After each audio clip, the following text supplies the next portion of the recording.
Mi nombre es Nadia Rasheed. Soy la embajadora de Palestina aquí en Uruguay. ¿Cómo describe usted este grave conflicto entre el Estado de Israel y el pueblo palestino? Es un conflicto, es un apartheid de características complejas, históricas. I think the first issue that I would like to address is that we don't believe it's a conflict, because a conflict would mean that there's two equal sides. Here we have an occupying power, which is Israel, a nuclear power, a regional superpower with one of the most strongest militaries in the world, and you have the Palestinian people who are the occupied people, a defenseless people without a military, without a police to protect them, and without their own independence. They are still fighting for something that is not complicated. They're still fighting for something called freedom, which we all take for granted and we all cherish. Entendemos que no se trata de una guerra, o es una guerra. ¿Usted qué piensa? No, for us, it's not a war. It's because again, a war would mean two equal parties fighting. The Palestinian people are an occupied people.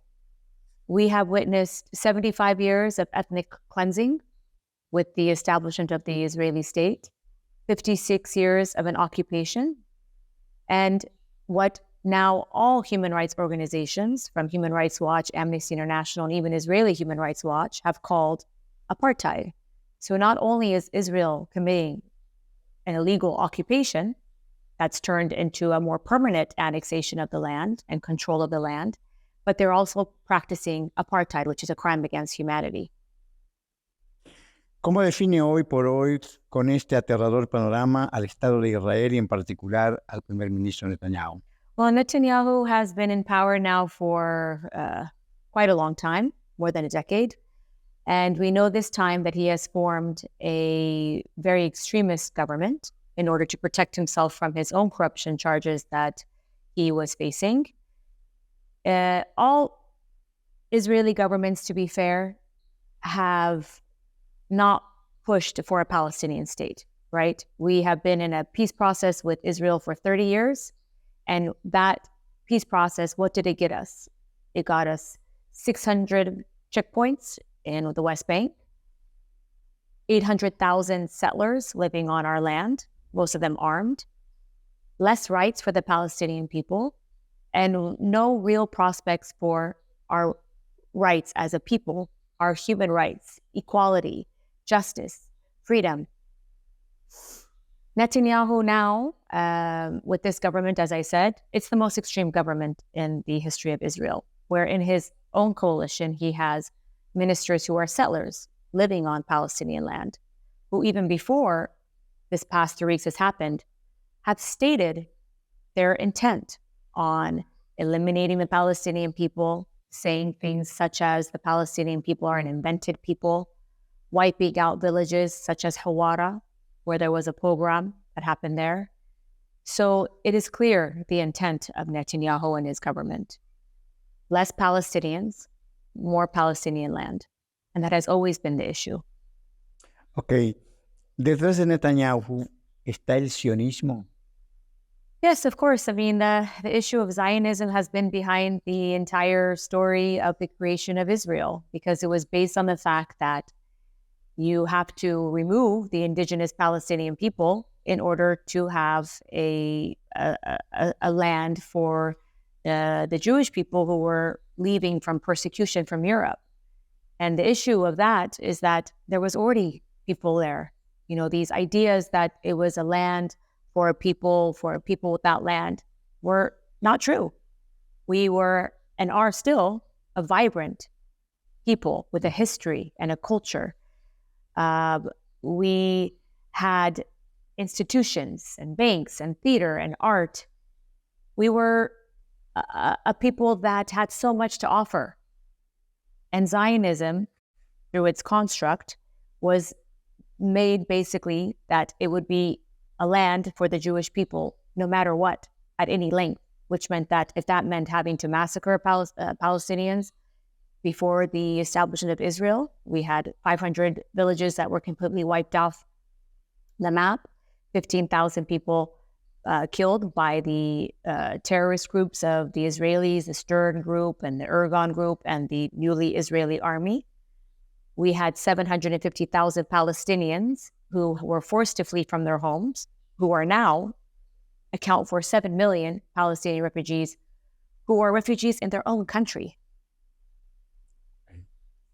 ¿Qué lectura hace la embajadora de Palestina en Uruguay de las movilizaciones que se dan a nivel mundial en defensa del pueblo palestino? You know, I think that for the Palestinian people, we have always got our strength, received our strength from the people in the world, because there has always been this sense of passion and conviction of the Palestinian cause, because the Palestinian cause is a cause for justice. It's a cause for equality. It's a cause for human rights. It's not an anti-Israel, pro-Palestinian. It's a pro-human rights, pro-international law. These people who we see marching in the streets give us great, great sense of, the word is hard to describe, because I can tell you in these past 3 weeks, it's been really very soul-crushing for Palestinians to see what has happened in Gaza to our people. And the people who are marching in the streets in the hundreds of thousands, it gives us, again, the will to continue to do the important work that we have to do. Yes. And even in Uruguay, I know that Uruguay and the people, which I have to say is one of the main reasons why I wanted to come to Uruguay as an ambassador. I was in the United Nations for 20 years before this, but my friends who I've always known as Uruguayan diplomats and the principles they have for human rights and international law were always unshakable, always very principled. And the people of Uruguay are a friendly people. And I really believe their foundation and their core, they really believe in justice.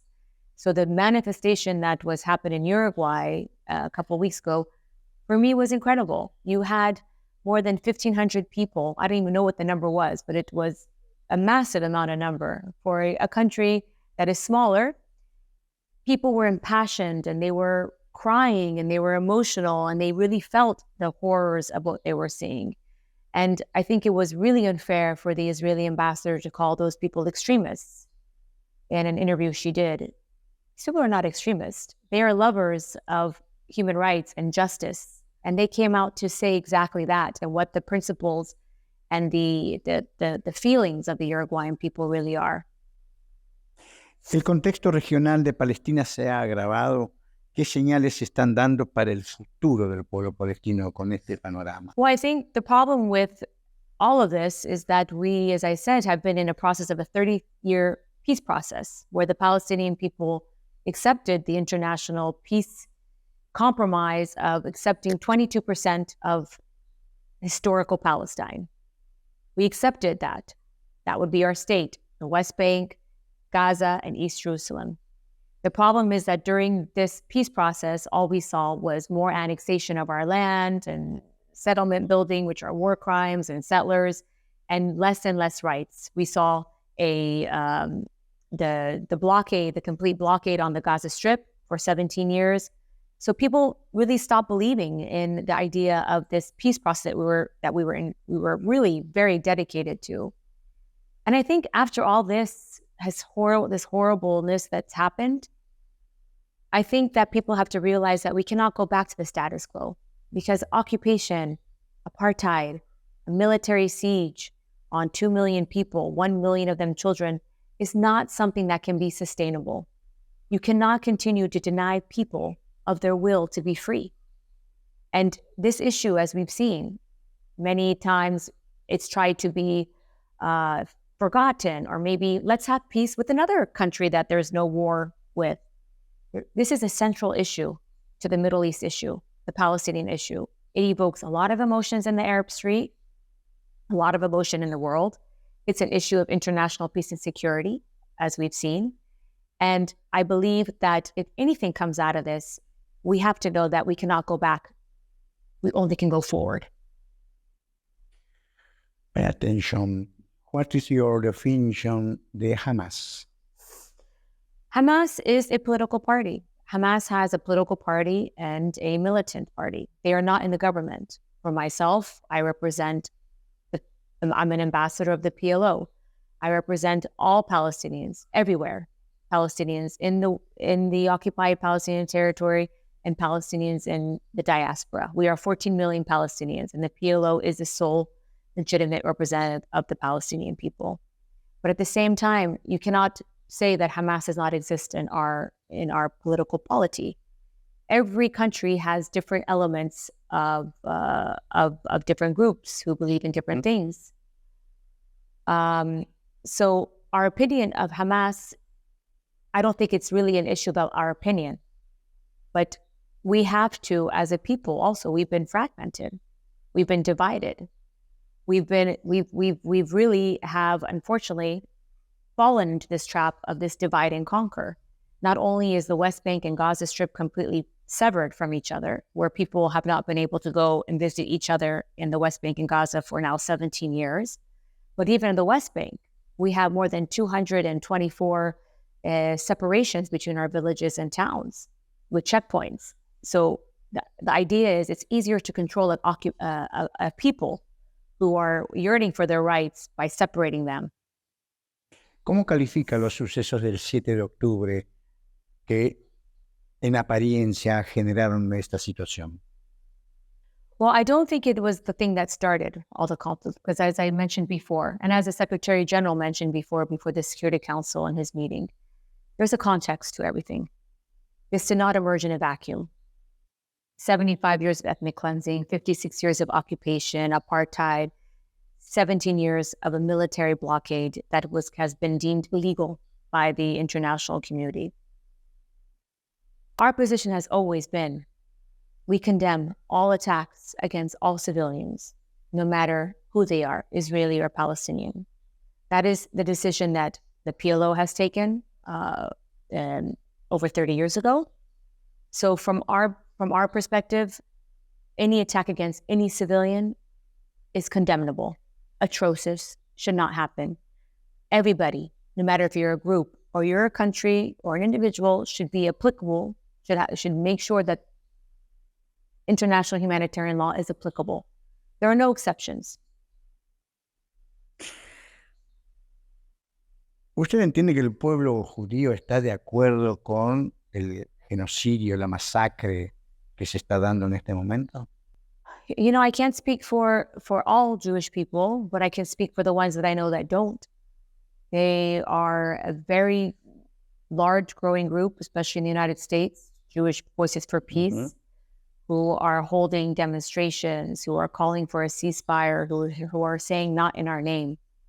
Because we have to remember something, that this is the 6th war now on Gaza in the past 17 years. There was nothing like 7 October in those other 5 wars on Gaza. So this is not something that, again, happened in a vacuum. It's not something that we haven't seen before. And yes, we're seeing it at a extremely higher level of violence with genocidal intention than we've ever seen before. You know, not only we have now almost 10,000 Palestinians killed, half of them children, 70% of those women and children, 50% of the homes and civilian destruction has been completely demolished. 1 million Palestinians now have been forced to live in tents the same way that they did during the Nakba, because you have now Israeli officials also saying that this is the second Nakba, and this time we were going to finish the issue of the Palestinian question. You also have a situation where an occupying power, who is actually under international humanitarian law responsible for the protection of the Palestinian people under their occupation, who have cut water, who have cut food, medicine, electricity, fuel. This is 27 days where children are dying, and they're dying of thirst. Or when they do die, they didn't have anything to eat before that. Parents are writing their children's names on their arms and their legs so they can be identified in case they're blown into pieces. We're being buried now in mass graves. Doctors are having to operate without anesthesia. in the hallways of hospitals because they're so packed and full with the lights of their cellular phones. This is 2023. And this is what the Palestinian people, who are already living in a very dire situation, are enduring. This is unacceptable, it is unconscionable, and not only Palestinians should be up in arms and emotional and calling for this to stop, but this is something that every human being who is seeing this on their screens should be demanding for it to stop. What is your opinion de los países que se han abstenido de votar una tregua humanitaria, entre ellos el gobierno uruguayo? Yes. We don't understand, frankly. We don't understand. When you have this many civilian casualties and disruption of civilian property, why would a country not want to be voting to save these lives? When you know there is 1 million Palestinian children who live there, why would you not vote to have a ceasefire, a humanitarian ceasefire, actually? The least you could do. This is something that we will have very hard time understanding. We will continue to see questions, of course, but it is very regrettable because we wanted all countries to stand up for an end to the bloodshed, an end to the suffering of the civilian population. When you have every human rights organization, every UN expert saying that we need a ceasefire now because people are dying. Every 10 seconds, every 10 minutes, a child dies in Palestine. This is not a war against Hamas. This is not a war against militants. This is a war against civilians. It's a war against Palestine. ¿Por qué todo apoyo al pueblo palestino, toda manifestación de apoyo, se lo asocia con un marcado antisemitismo? Mm-hmm. First, I should say that the issue of anti-Semitism and the rise of anti-Semitism is something that is really real. It's happening in the US and it's happening in Europe. And it's something that we all should defeat, the same way we should defeat Islamophobia and any sort of racism and discrimination. However, when it comes to the Palestine issue, it is very clear that some have used it as a weapon. They have weaponized this idea that if you speak up for Palestinian rights, then you're marked as anti-Semitic. And this has to be rejected because people should have the ability to have the right to free speech, to have the right to their own opinions. And again, we always say that this is not an issue about anti-Israel, anti-Semitism. This is an issue of justice. This is an issue of equality and human rights. And it should not be used to silence people, to speak about the rights of the Palestinian people, to have the rights as everybody else in the world has. We cannot be the exception to those rights. El nazismo que se observa, lo observa el pueblo que apoya al pueblo palestino, no se emparenta, no está asimilado a una postura de limpieza étnica, absolutamente. What I do see is a complete plan to not only ethnically cleanse the Palestinian people, but to also erase their culture, their history, and their feeling of being proud to be Palestinian, to try to crush their souls. And a lot of things, unfortunately, that we see reminiscent of people writing their hands on their bodies to being placed in mass graves, the dehumanization. Of course, it reminds us of that horrible, horrible time.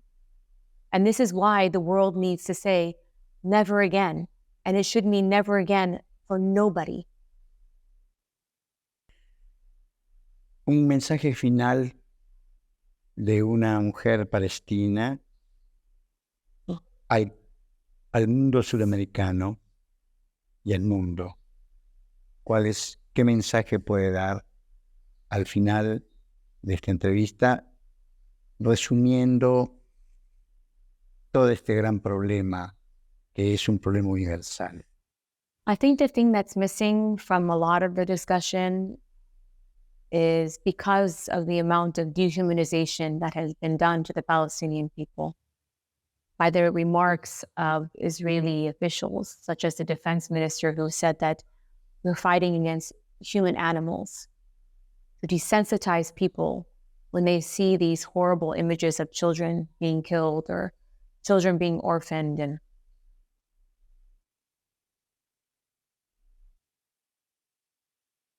entire families being wiped off the civil registry.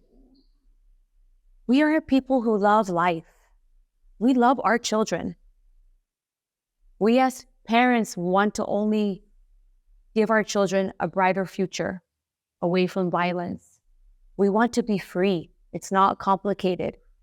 In the year of 2023, we're talking about a people living under a military occupation, an occupation that has only been able to be sustained through violence, and not only an occupation that we're suffering from an army, but by settlers, armed settlers who believe that they have the divine right from God to be living in this land and to do anything that they can to remove Palestinians.